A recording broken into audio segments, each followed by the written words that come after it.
The largest lottery scam in US history wasn't pulled off by a mobster, a hacker in a basement, or an international syndicate. This is the story of Eddie Tipton, the man entrusted with protecting the very system he was about to corrupt.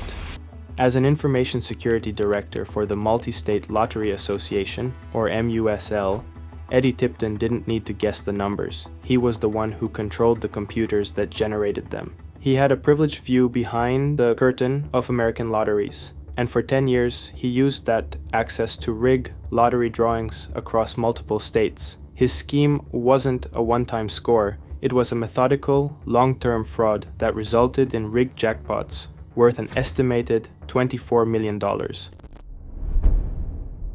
The lottery is supposed to be pure chance, a roll of cosmic dice, millions of tickets, one lucky winner, and the comforting belief that no one can bend the odds. But what if someone on the inside quietly rewrote the rules?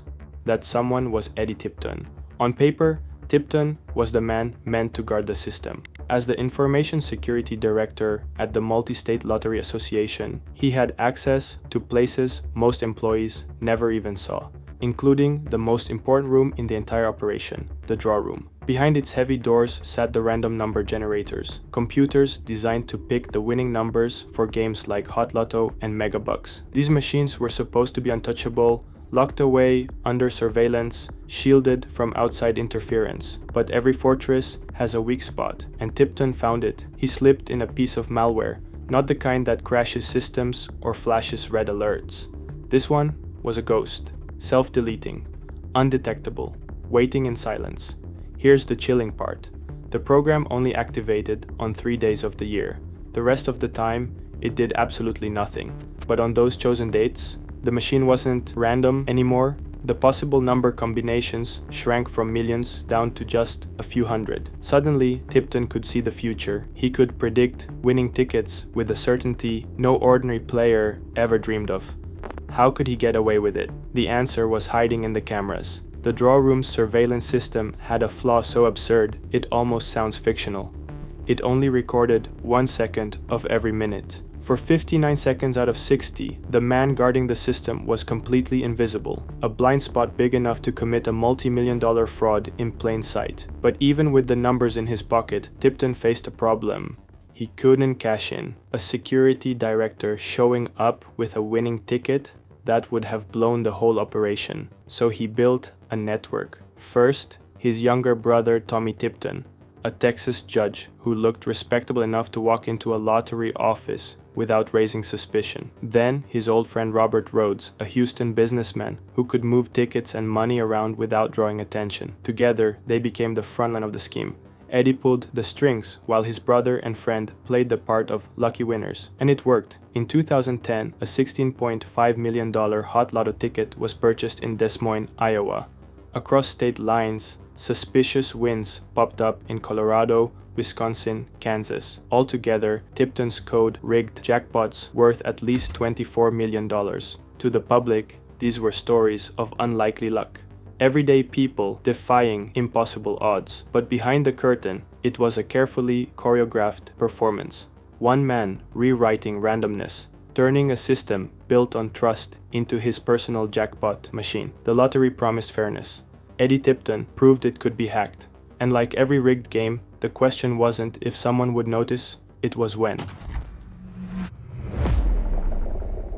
And the answer came sooner than Tipton expected, not with a high-tech audit or a sophisticated forensic sweep of his code, but with something far simpler, a single ticket, a convenience store in Iowa, and a mystery that refused to stay buried. Every con leaves a crack, and for Eddie Tipton, that crack began with a single ticket. December 2010. A Hot Lotto jackpot worth $16.5 million is sold at a Quick Trip convenience store in Des Moines, Iowa. The winning ticket sits unclaimed. For weeks, then months, it gathers dust in a drawer somewhere, while the jackpot balloons in the headlines. To the outside world, it looks like someone just forgot to check their numbers. Person who has purchased or owns this ticket probably doesn't know that they have it. But behind the scenes, something stranger is unfolding.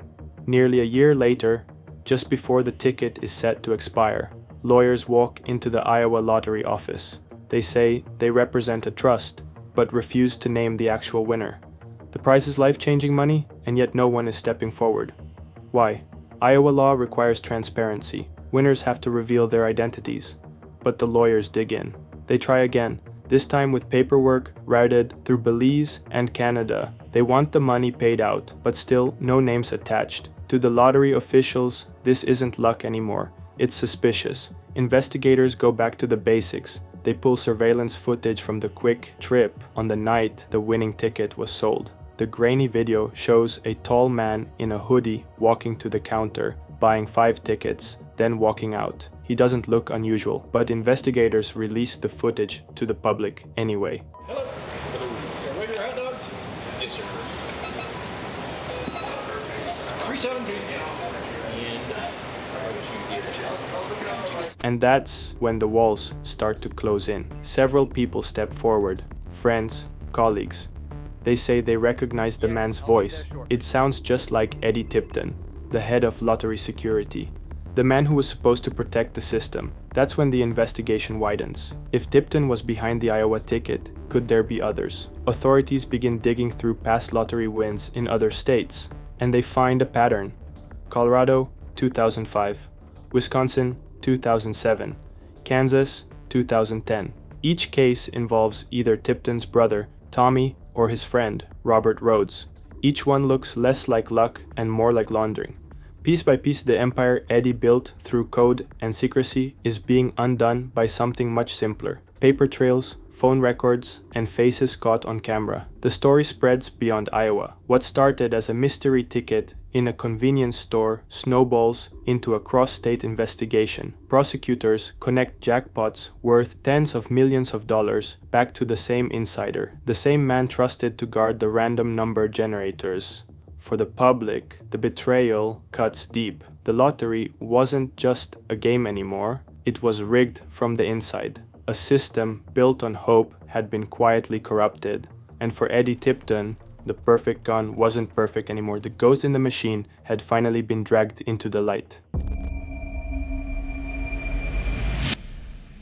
When the walls finally closed in, Eddie Tipton did what every con man eventually does. He faced the odds he couldn't bend. In 2017, after years of denials and mounting evidence, Tipton stood in court and pleaded guilty to felony charges. The man who once wrote code to manipulate the lottery was now reduced to a defendant, listening as prosecutors laid out his crimes in meticulous detail.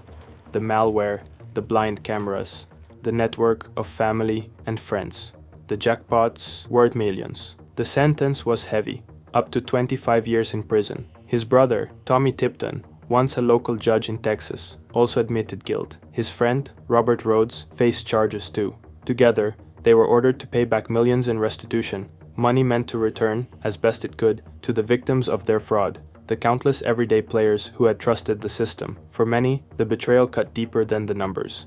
The lottery had always been marketed as a symbol of fairness, a tiny chance that luck could change your life. And yet, from 2005 to 2011, that promise had been quietly hacked from the inside. Players spent money on tickets that were never truly fair, dreams that never even had a chance. The case became more than just a courtroom drama. It was labeled the most elaborate lottery fraud in US history, and it forced officials across dozens of states to confront an uncomfortable truth. If one insider could rig the game, how safe was the system really? In the years after Tipton's conviction, state lotteries overhauled their security. Surveillance systems were upgraded. Random number generators were tested, audited, and sealed under stricter protocols. Trust, once broken, had to be rebuilt one measure at a time. But the legacy of Eddie Tipton's scam lingers. It's a cautionary tale about how even systems built on chance can be manipulated when the wrong person holds the keys.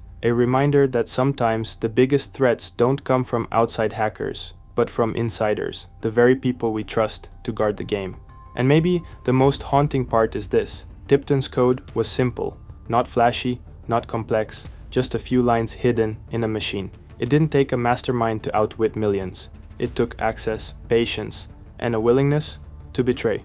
For the players who spent their hard-earned money during those rigged years, the odds were never what they seemed. And for the lottery itself, the scandal left behind a permanent scar, proof that even luck can be corrupted.